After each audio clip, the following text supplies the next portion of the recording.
दोस्तों आज हम क्लास 12 के एक इम्पॉर्टेंट चैप्टर डीप वाटर को पढ़ रहे हैं जिसे लिखा है विलियम डगलस। अब इनकी एक बुक है ऑफ मैन एंड माउंटेन। उस बुक का ही हम एक्सर्प्ट पढ़ने वाले हैं इस चैप्टर में। मैं कोशिश करूंगा कि इस चैप्टर में क्रक्स जो हैं बिल्कुल सबसे इम्पॉर्टेंट बातें वो आपके साथ शेयर करूं। ये लेसन रिवील करता है कि किस तरह से एक बॉय के तौर पे जब विलियम डगलस थे तो उनकी एक्सपीरियंसेस स्विमिंग पूल के इर्द गिर्द बहुत ही बुरी थी। वो लगभग डूबते डूबते बचे थे और इस दौरान वो बात करते हैं किस तरह से ये childhood fear through out his life उनको हॉन्ट न करे, इसलिए उन्होंने कोशिश की किसी तरीके से इस फियर को वो ओवरकम कर सकें। तो ये एक ऑटोबायोग्राफिकल वर्क है उनका। चलिए जानते हैं कि किस तरीके से उन्होंने फियर को अपने डिस्कस किया है, कितने ऑनेस्टली डिस्कस किया है और कैसे उन्होंने उस फियर को ओवरकम किया, इसके लिए उन्होंने क्या मेथड अप्लाई किया। और यहाँ से कहानी शुरू होती है जब वो बताते हैं कि उनकी उम्र महज 10 साल थी लगभग, या 11 साल। उस दौरान उन्होंने सोचा कि वो स्विमिंग सीखेंगे और YMCA पूल जो याकीमा में था वहाँ पर एक अच्छी अपॉर्चुनिटी थी स्विमिंग सीखने के लिए। वहां पर याकीमा रिवर भी बहती थी बट ये बड़ी ट्रेचरस थी। अच्छा, यहाँ पे ट्रेचरस वर्ड का मतलब होता है विश्वासघाती। अब नदी कैसे विश्वासघाती हो सकती है, यानी यूँ समझ लो कि नदी लग रहा है कम गहरी है और इस दौरान अचानक से नदी में तेज पानी का प्रवाह आया और लोग डूब गए। That's how the river was considered treacherous. तो Yakima river was considered very treacherous और इनकी मदर इन्हें लगातार वार्न करती थी कि देखो कल जो है 2 लोग डूब गए, परसों 2 लोग डूब गए। इस तरीके से उन्हें हर ड्राउनिंग की रिपोर्ट को बार बार बताते रहती। याकीमा रिवर कोलंबिया रिवर की एक ट्रिब्यूटरी है जो कि वॉशिंगटन में बहती है। अब YMCA पूल तो सेफ था, कारण था कि ये अपनी कम गहराई जो शैलो एंड है, देखो शैलो वर्ड जो होता है डीप का ऑपोजिट होता है। डीप मतलब गहरा और शैलो मतलब उथला। ये जो शैलो एंड पे ये YMCA पूल था वो महज 2 से 3 फीट गहरा था, जबकि ये जहाँ पे हाईएस्ट लेवल पे इसकी डेप्थ थी वो थी 9 फीट की। और ये ड्रॉप जो था गहराई का वो ग्रेजुअल था, यानी पहले 2 फीट, 3 फीट, 5 फीट, 6 फीट और उसके बाद जाकर 9 फीट, इस तरह की ग्रेजुअल ड्रॉप थी। हालांकि इन्हें शुरुआत से ही एक एवर्जन था वाटर को लेकर। देखो एक वर्ड है एवर्जन। एवर्जन का मतलब किसी चीज को लेकर नफरत रखना या फिर उससे बिल्कुल लगाव न रखना। तो इन्हें एक एवर्जन था वाटर को लेकर और इसका कारण भी था। जब ये 3 to 4 years ओल्ड रहे होंगे तो इनके फादर इन्हें कैलिफोर्निया के बीच पर लेकर गए थे। इस दौरान वो लोग सर्फिंग करने गए थे। देखो एक वर्ड है सर्फ। आपने सर्फ एक्सल तो सुना होगा बट सर्फ का मतलब स्पोर्ट्स के तौर पे देखा जाए, वाटर स्पोर्ट्स के तौर पे, तो ये देखिए ये सर्फिंग है।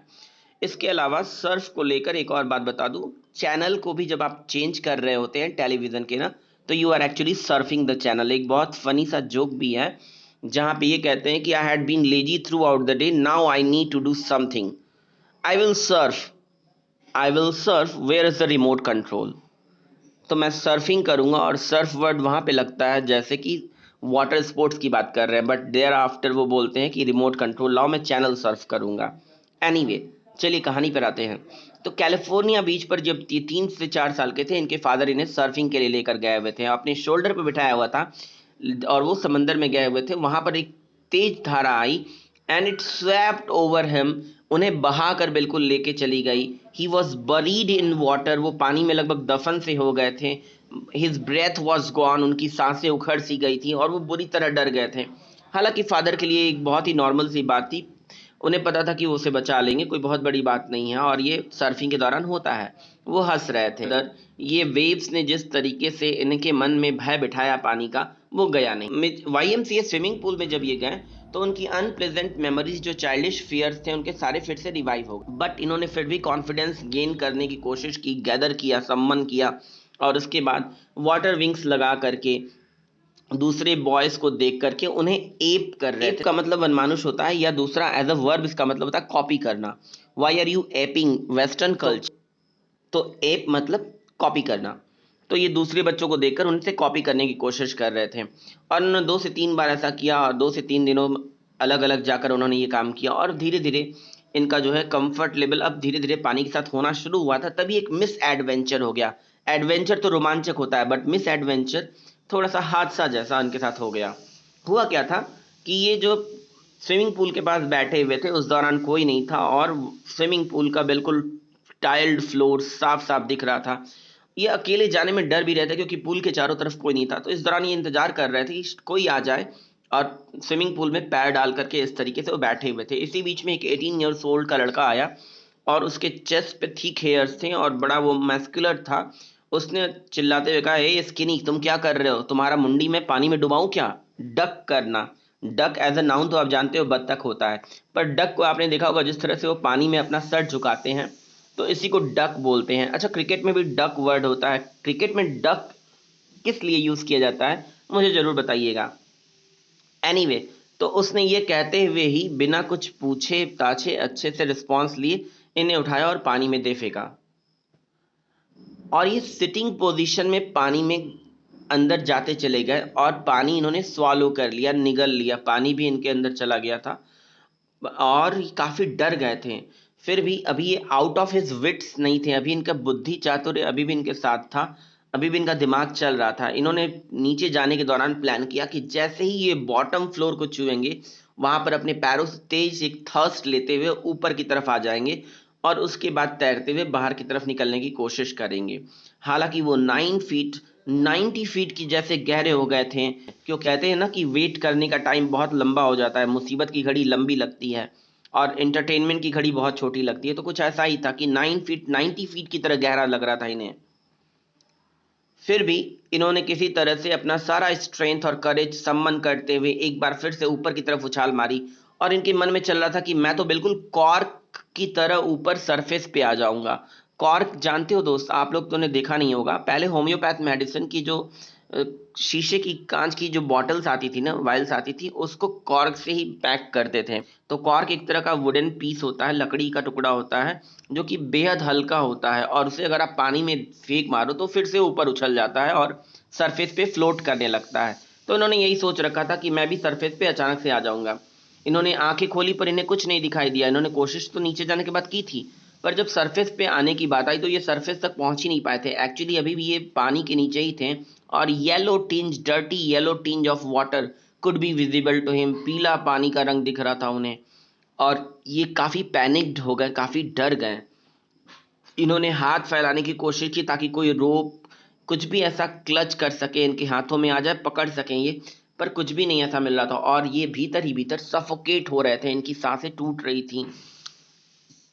ये चिल्लाने की कोशिश कर रहे थे पर इनकी आवाज भी नहीं जा सकती थी क्योंकि अभी भी इनका माउथ क्या था, अंडर द वाटर लेवल था। किसी तरह इन्होंने हाथ पैर अपने फ्लेल्ड किए, फ्लेल्ड का मतलब था बीट करना, हाथ पैर पटके उस पानी में।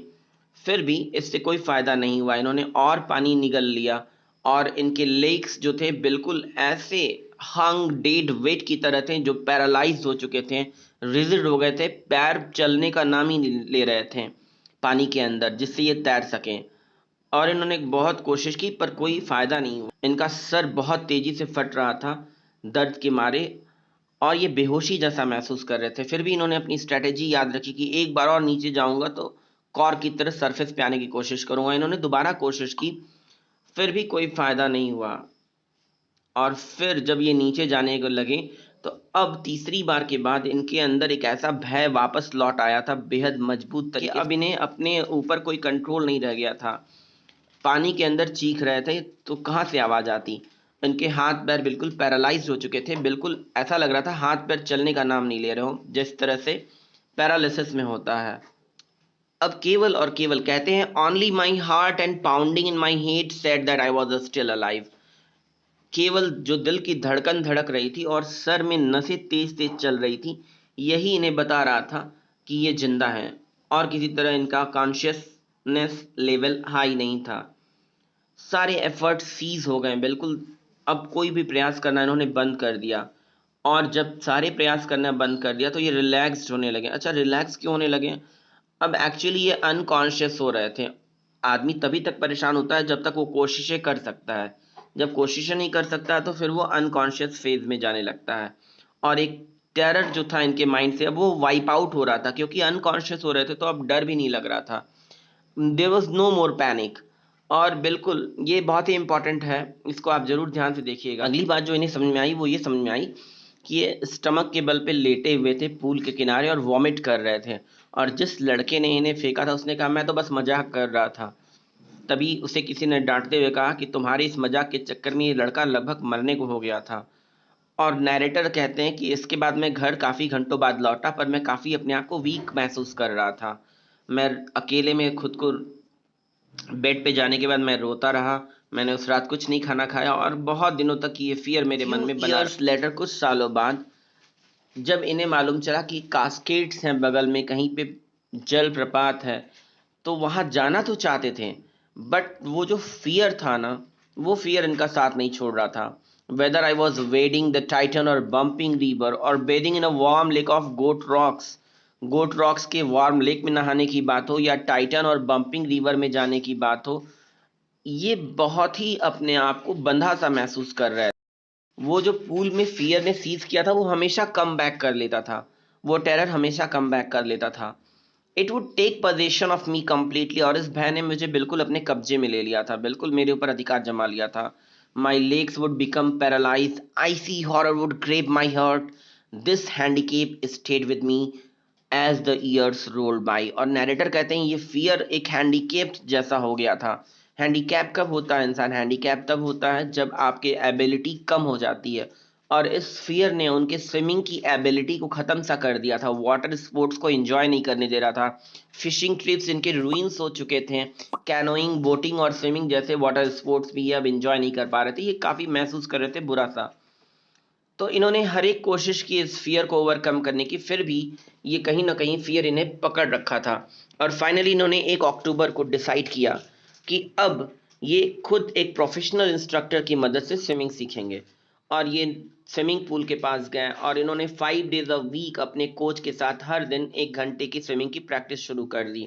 इंस्ट्रक्टर ने पहले बेल्ट लगाकर इनको सिखाने की शुरुआत की, और फिर वो पुली के सहारे ओवरहेड केबल से जोड़कर इनको रखते थे कि घबराना नहीं, मैं पीछे खींच लूंगा आप कभी डूबोगे तो। और इस तरीके से उन्होंने शुरुआत की। कहते थे आगे जाओ, थोड़ा सा पीछे आओ, और इस तरीके से कई हफ्ता बीत गया इनका। और इस दौरान उन्होंने और भी बहुत सारी चीज़ें कराई। इंस्ट्रक्टर ने इन्हें हमेशा जो है चीज़ों को सिखाया। इनके जो लेग्स फ्रोज हो जाते थे, बिल्कुल जम से जाते थे, पैरालाइज हो जाते थे, उन्होंने इसके लिए अलग से समय दिया। और लगभग नैरेटर कहते हैं कि इसके बावजूद भी 3 मंथ्स लग गए उस टेंशन को स्लैक होने में, स्लो डाउन होने में। वो जो फियर था उसको स्लो डाउन होने में लगभग 3 मंथ्स लग गए। और इस दौरान उनके जो कोच थे उन्होंने सिखाया कि अंडर वाटर किस तरह से एक्सेल करते हैं और बाहर आकर किस तरह से इनहेल करते हैं। इनहेल करने का मतलब सांसें अंदर खींचना, और एक्सेल करने का मतलब सांसें वापस बाहर की तरफ करना। तो ये सारी प्रैक्टिसेस इन्होंने हंड्रेड्स ऑफ टाइम्स की थी। और bit by bit I shed part of the panic, जो पैनिक ने मुझे सीज कर रखा था, बिट बाय बिट, थोड़ा थोड़ा करके मैंने उस पैनिक से खुद को बाहर निकाला। जब भी मैं अपना सर पानी के अंदर डालता था तो धीरे धीरे वो फियर में मुझे जब कैच करना चाहता था, तो मैंने इससे धीरे धीरे ओवरकम किया। इसके बाद उन्होंने, कोच ने क्या किया, कोच ने इसके बाद पूल के साइड में ले जाकर इनसे कहा कि पूल के साइड में आ जाओ और आप अपने दोनों लेग्स चलाने की कोशिश करो, आप बीच में ना जाओ। तो फॉर वीक्स, सब कई सप्ताहों तक उन्होंने सिर्फ यही काम किया। पहले तो इनके लेग्स ऊपर उठ ही नहीं पाते थे, बट धीरे धीरे जब इन्होंने रिलैक्स फील किया तो उन्होंने अब अपने पैरों को कमांड करना शुरू कर लिया था। कोच ने इनके पीस बाय पीस इन्हें एक स्विमर बनाया। एक बहुत ही इंपॉर्टेंट लाइन है, अक्सर पूछता है how his coach made him a swimmer. So his coach actually made him a swimmer, bit by bit, piece by piece, एक एक टुकड़े दर टुकड़े तैयारी कराई। अब टुकड़े टुकड़े की तैयारी क्या है भाई? भाई देखो, actually he perfected each piece. पहले बोला कि सर अंदर करके सांस रोकने की कोशिश करो, सर बाहर निकाल के फिर से सांस लो। फिर कहा पैर चलाने की कोशिश करो, हाथ चलाने की कोशिश करो। इस तरीके से उन्होंने पीस बाय पीस उन्हें तैयार किया, और फिर इंटीग्रेटेड होल के तौर पे एक स्विमर तैयार किया उन्होंने उनको। और अप्रैल के मंथ में उन्होंने कहा कि अब आप तैर सकते हो, चलो डाइव करो और स्विम करके दिखाओ, और मुझे क्रॉल स्ट्रोक में तैराकी करके दिखाओ। और ये देखिए, क्रॉल स्ट्रोक में ये तैराक तैर रहे हैं यहाँ पर। अच्छा, इन्होंने किस मंथ से स्विमिंग की ट्रेनिंग लेनी शुरू की थी, मुझे कमेंट बॉक्स में लिख के बताइए। ख़त्म कब हुई? अप्रैल में हुई। और जब इन्होंने ऐसा कर लिया कोच की बात मानते हुए, तो इंस्ट्रक्टर ने कहा इनका, आई वॉज फिनिश्ड, अब मेरा काम तो खत्म हो गया, I finished my job. The instructor was finished but I was not finished. Narrator कहते हैं कि हाँ ठीक है, इंस्ट्रक्टर का काम तो फिनिश हो चुका था, बट मैं अभी भी वो फिनिशिंग टच खुद के अंदर फील नहीं कर रहा था। I still wandered if I would be terror stricken when I was alone in the pool. अभी भी ये सोचते थे, डाउट करते थे, क्या अगर मैं फिर से अकेले अगर पूल में पड़ा, अब तक तो कोच साथ में थे, इंस्ट्रक्टर साथ में थे, तो मैं बड़े कॉन्फिडेंस के साथ तैर रहा था, पर अगर अकेला पड़ा तो क्या मैं फिर से डर जाऊंगा। I swam the length up and down. Tiny vestiges of the old fear would return. मैं जब पूरे पूरे स्विमिंग पूल के एक पार्ट से दूसरे पार्ट तक तैर के आता जाता था, तो कहीं ना कहीं वो ओल्ड टेरर जो मेरे मन में बैठा हुआ था उसके रिमेनिंग्स वापस लौट के आते थे। But now I could frown and say that terror trying to scare me. Hey, well, here's to you. Look. And off I would go for another length of the pool. This went on until July. और जब भी कभी fear लौट के आता था तो मैं उस फियर से कम्युनिकेट करता था, ए डर, तुम मुझे डराने आए हो, देखो अब तुम मुझे डराते हो तो मैं एक बार और राउंड लगाऊंगा, और एक लैप और ये स्विमिंग करते थे। इस तरीके से ये जुलाई तक, अप्रैल में इनका ख़त्म हुआ स्विमिंग का कोर्स, इसके बावजूद ये जुलाई तक खुद को परफेक्ट करने की कोशिश लगातार कर रहे थे। But I was still not satisfied. पर अभी भी इनके अंदर वो सेटिस्फैक्शन नहीं था, अभी भी श्योर नहीं हो पा रहे थे कि वो फेयर इनका ख़त्म हुआ कि नहीं हुआ।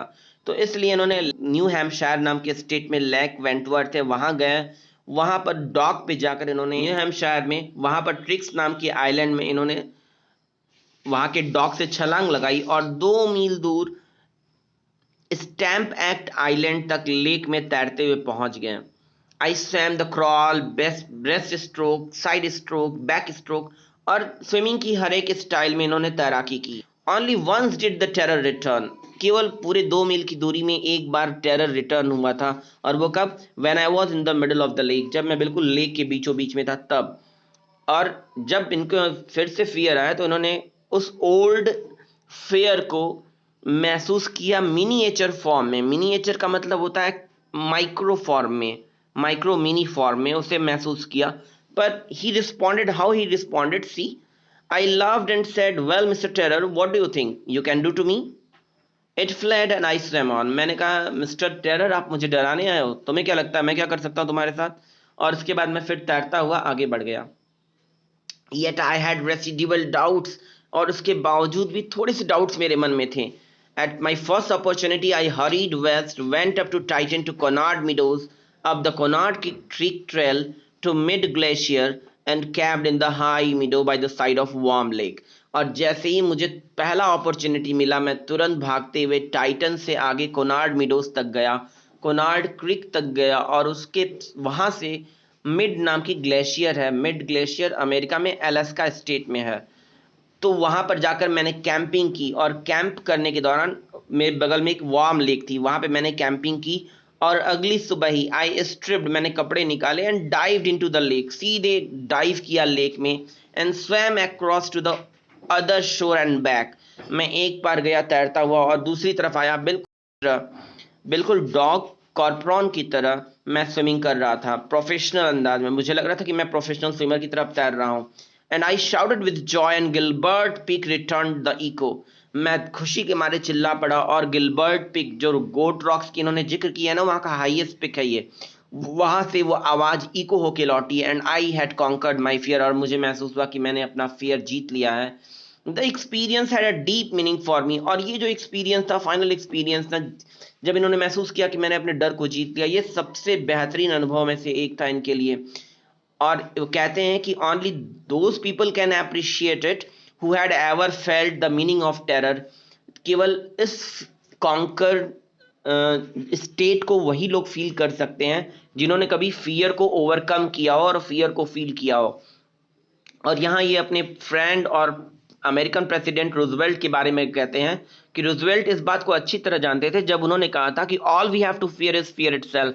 हमें सिर्फ एक चीज़ से डरना चाहिए, और वो है डर। हमें डर से डरना चाहिए।